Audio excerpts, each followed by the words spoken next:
welcome back, or at least welcome back to a new season of the Breaking Free with Lindsay podcast. I went on a bit of a hiatus, and I appreciate all of you who are still downloading episodes and watching me religiously. I really appreciate that.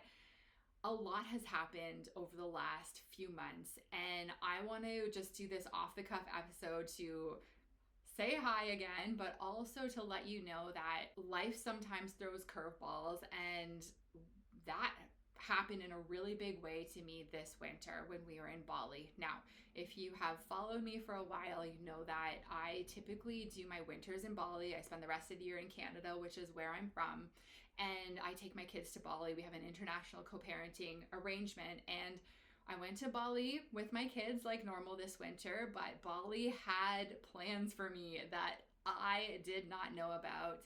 And it started on day one. We ended up at the clinic. My son was having trouble breathing.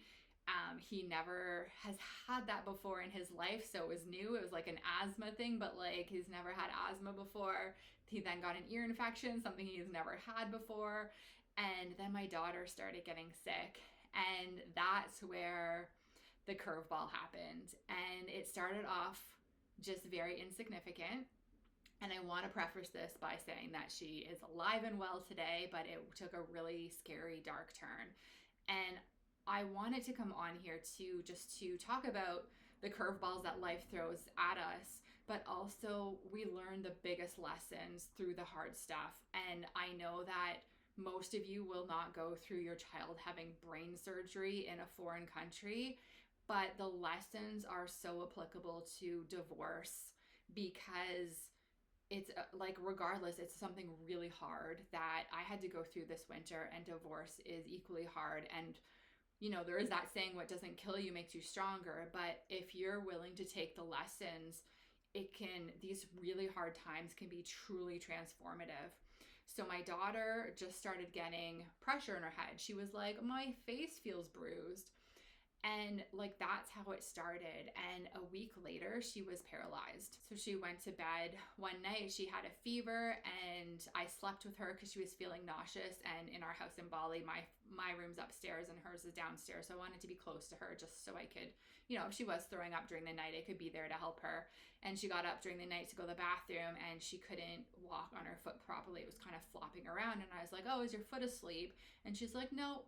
And she goes back to bed. And I was like, okay, that's a neurological issue. So we go to the hospital. She was admitted right away, and the paralysis just kept continuing to a point where 2 days later she couldn't move her whole leg at all. And it started affecting her organs. They moved her into ICU. They were just saying, if it keeps progressing upward and it hits her lungs, and like, we're gonna have to ventilate her, we're gonna have to intubate her. And it was so scary. And I was very lucky during this time. So even though I was in a foreign country, it has been a place that this was our fourth winter going. So I did have some friends that were there. And the day she was moved into ICU, when it was happening, I had 3 friends there. And I want to share the gifts that I was given along the way, because it got really, really scary. It got even more scarier than that. And I could see, because of all of the healing work that I've done, I really do believe this. And because my spiritual perspective and faith in God has shifted significantly over the last number of years, and the trust I have in my intuition, I could see the nuggets and how I was being guided throughout this whole thing, even though it was the scariest time of my life. So on the day she went into ICU, I had 3 friends there with me. And once she got settled into ICU, I went and sat with them and we prayed. Now, I have been spiritual and believing in a higher power my entire life. I would say the word God was something that I really struggled using. And I've been trying to intentionally deepen my connection with God. I've been curious about this connection. I did a water fast in the fall for 12 days to deepen my connection to God. So it's been a path that I've been on, and we prayed. And it was a mix of actual prayer and also sending my daughter healing energy. And We probably sat like that for 20 minutes, 30 minutes, 40. I don't even know how long. It was very intentional, and just sending my daughter all this love, seeing her surrounded by guides and Jesus and angels. And I got two images that came into my awareness during this prayer. The first was my daughter's bed in ICU, just surrounded with guides, an angel at the head of the bed, Jesus at the bottom of the bed, and her spirit sitting just above her head, chatting with everyone, laughing like none of this was a big deal. The second image I got that day, this is day 2 of her hospitalization, day 1 of ICU, was an image of her walking off the plane going home. Those two images carried me through when things got really scary. I knew, it never crossed my mind that she was going to die because I saw those images, and I trusted. I had built my intuition and my trust in the divine guidance I'd been given for years. And so those two images were what I clung to, what I knew to be true. And so it never crossed my mind that she would die. It never crossed my mind that she wouldn't walk out of there. But it got really scary. A few days in,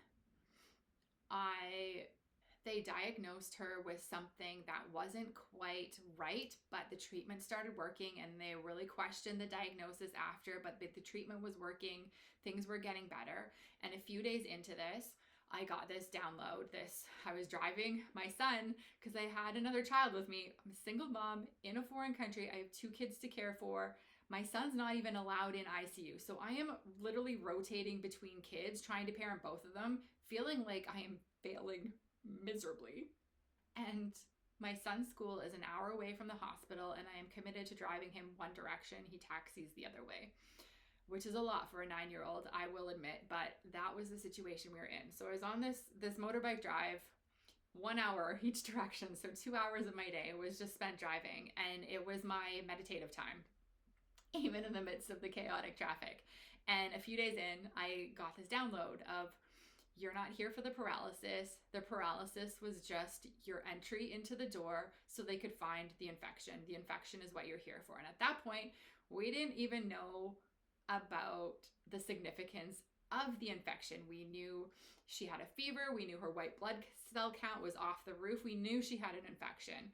We did not know at this point that there was an infection actually around her brain. So I knew that the paralysis was like a nothing issue. And it's funny because in the week leading up to being in the hospital, where she was complaining about just like the weird pain in her head, I was praying for clarity.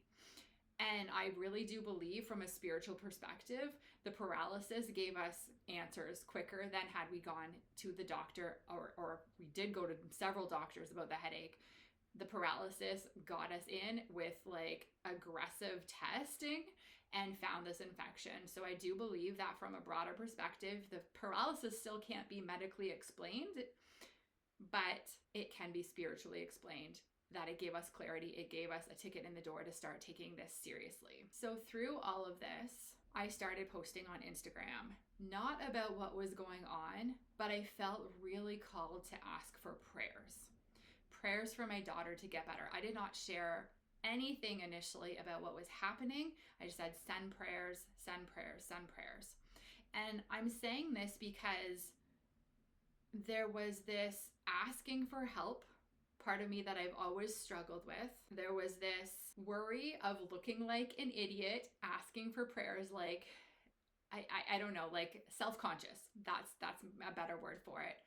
And there was the specificity of the word prayer seemed very important. I asked her school back here, she goes to a Catholic school. I asked her teacher, can you pray? So one of the lessons I learned through this was the power of prayer. The number of people in my immediate friend circle and people I actually knew, and the broader Instagram people that I'm connected with just online, the amount of people messaging me on a daily basis saying, we are praying for your daughter. Or I've asked my mom's prayer group, they're all praying for her. Even though I was alone in a foreign country dealing with this by myself, I felt very well supported from a spiritual perspective. I felt very held. And I could see the little nuggets of guidance that we were given the entire way from the from the head MRI that was never supposed to happen, right? We were dealing with leg paralysis, and they weren't initially going to do an MRI of her head, but we did it because of a friend who had a conversation with her stepdad, who then sent me a message, and then I talked to the neurologist, and then I asked her, and then we added the head MRI, and that's when we found the infection, like stuff like that. Or when I was like, okay, let's, as we were realizing that she would likely need brain surgery, okay, can we connect with a doctor back in Canada to help us, because we're dealing with doctors in Indonesia? I don't know what's like, can this wait? Can we get home and continue care here? And I was just, on the phone with my ex-husband and saying like, okay, go see if you can find a neurologist or a neurosurgeon this weekend. And if you know the system in Canada, like, it's not easy. And then I was talking to later, like right after, a guy I had met on Tinder 2 months earlier who's like, oh, I know one of the top pediatric neurosurgeons in Canada. Do you want me to put you in contact with her? Yes. And within an hour, we were connected with a neurologist and a neurosurgeon back in Canada. So this is where I'm sharing this because I want you to know that even during our hardest times, we are always supported. We just need to ask. We need to put the intention out there, because we are all just being divinely guided through everything. Our job is to tune in and to listen. And if you are wondering where her dad was back in Canada when this went down. He had literally just sent the day before his passport out for renewal. So he was without a passport. Then she started to get better, and we were talking about getting her home. So he stayed there, and that was a beautiful blessing. This is another one of those divine intervention moments, because he was way better equipped to deal with insurance back in Canada than he would have been in Bali. So even just setting that up and trying to talk to doctors here, like, he was way better positioned for that being in Canada. So even that was a blessing. And when we knew that we could not leave Indonesia, that she for sure needed brain surgery, it needed to happen now, he got on a plane immediately and was there. So it wasn't that he didn't want to be there. It was this divine intervention. The other lesson I learned from this is about friendship and showing up for people during hard times.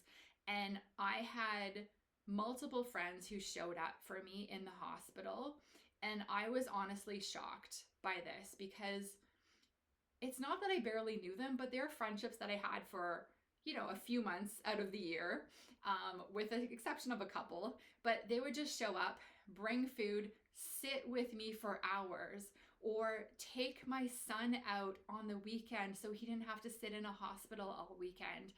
And they showed up. And even in some cases, I asked them to show up without knowing why I needed them. I'm just like, didn't want to go through it alone. I didn't want to be there by myself. And they would just come and sit with me.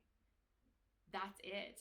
They would bring games for my son. They would keep him entertained while I was down in ICU with my daughter, so he wasn't on a screen. And it was just, I learned so much about friendship and what support looks like. And I feel like, at least for me, when I think about, if someone's going through a hard time, I don't know how to show up. I don't want to impose on them. I don't want to do anything wrong or make things worse. And I get really in my head when really we just need to show up. And if that person says, I don't need you, I want you to go away, I want some alone time, cool. No need to be offended. But just, I learned so much about just showing up imperfectly, unknown, and also being able, asking for support and help. I've struggled with that my entire life. I feel like, oh, what are they gonna do? Just sit with me? Yeah, they did, and it made a difference. The other lesson I've learned through all this, so my daughter had her brain surgery there, and she was discharged within a week and a half from the hospital, and she was cleared to fly. It took another 2 weeks before we could get home. and she had to learn to walk again because she had been in a bed for a month. She spent in the entire month of February in the hospital in a bed, first because of the paralysis, not being able to walk, and then they put a central IV line in her groin that made it challenging. There was a part where she had a tube in her head and just all like the fun stuff. But she walked out of there, and when we were on our trip home, we had arranged for a wheelchair through the different airports because it was, it's a big journey from Bali to Canada. It's usually 3 flights. It was 2 on the way home, and she wanted to walk through the airports, and I got to see that vision that I had on that second day come to life. And the other lesson that I really want to emphasize, which I've touched on a bit, is this faith, this having faith that whatever happens, you can get through it, you can survive it, and you can even thrive through it. You can see the little miracles as you're going through the hard stuff. And on the days where you feel like you can't do it, like there were days where I felt like there was one day in particular in that first week where I'd been down with the doctors in ICU, and I was late getting my son to school. We were rushing out the door of the hospital, and he was just like, "Mommy, can I eat? Can I have something to eat?" And I had forgotten to feed him breakfast. And I cried that whole drive to school that day. Sobbed for an hour, saying, "I can't do this. I can't do this. I can't do this. I can't do this. It's too much." But God, life, universe, divine source, whatever you want to call it, never gives you more than you can handle. And my motto became one step at a time, one step at a time. There were times where I would my brain wanted to worry about something 3 steps down, and I'm like, no, back to this step. What's the one next step? Because there were so many unknowns from a medical perspective, from a finance perspective, because it was like a hefty bill, and there was just a lot to navigate on the finance and insurance side of things, especially as we transition from me paying out of pocket into insurance, and then the hospital holding money in case insurance didn't cover everything. And then it was just, there was a lot of money stuff. I had no idea how the financial piece would go. I had no idea how the medical side would go. I had no idea how, I could handle a 4-day weekend where my son was off school and we were in the hospital. I had no idea how I could handle any of it. And I felt at times where I was drowning. I felt like other times where I was being carried, but I couldn't think too far ahead. I couldn't get into those overwhelm patterns and those worry patterns because they were so useless. There were so many unknowns. I kept coming back to, what's the next step? One step at a time, one step at a time. And it was literally like this big overwhelming problem of my daughter being paralyzed and organs being affected and brain surgery. And I was like, what is the next decision? What is the next step? Okay, the next step is to get a hotel room. The next step is to find dinner. The next step is to talk to this doctor. What is the next step? One step at a time. Literally on auto repeat in my brain for more than an entire month, because even as we got discharged from the hospital, it was like the insurance company wanted us to go back to the hospital for another scan, which meant that we were delayed flying out, which meant our visas were expiring, which meant that we were late on our visa applications, and we just things happened, just things went down. And because the insurance company was booking our flights, I didn't know. They said 2 to 4 days from whenever they decide. So I'm trying to book hotels, and then they're like, "Oh, we can't extend another night. You have to move." And I have a kid who can very low energy, learning to walk again, and one step at a time, one step at a time. So whatever you are going through right now, I want you to know that you are being divinely guided. Whatever you are doing right now, you can handle it. It might feel overwhelming. You might feel like you can't do it. You might be crying on the floor, sobbing at times. I promise you, you are not given any more than you can handle. And if it feels like too much, you can ask. You can pray, you can ask God, you can ask the divine, I can't handle this. Can you please reduce this for me? You can always ask at any time. I want you to know that you have friends that are here to support you, and the friends that show up for you might be different than who you view to be your closest friends and family. And most of all, I want you to know that even the most overwhelming problems, all you have to do at any given time is focus on the next step, one step at a time. You can go as far as you can see, and when you get there, you will see further. So that is a bit about my hiatus from this podcast. I hope that even though you're not going through a similar situation, I really, God, hope you do not go through this situation. I hope there are nuggets of wisdom in here that can help you as you navigate your divorce or whatever it is that you are going through that is right in front of you. So know that wherever you are at, I am cheering you on. I am here rooting for you. And if you need support, if you want to talk about one-on-one coaching and how I might be able to help you, definitely DM me on Instagram, and remember to take it one step at a time, always. I will see you in the next episode.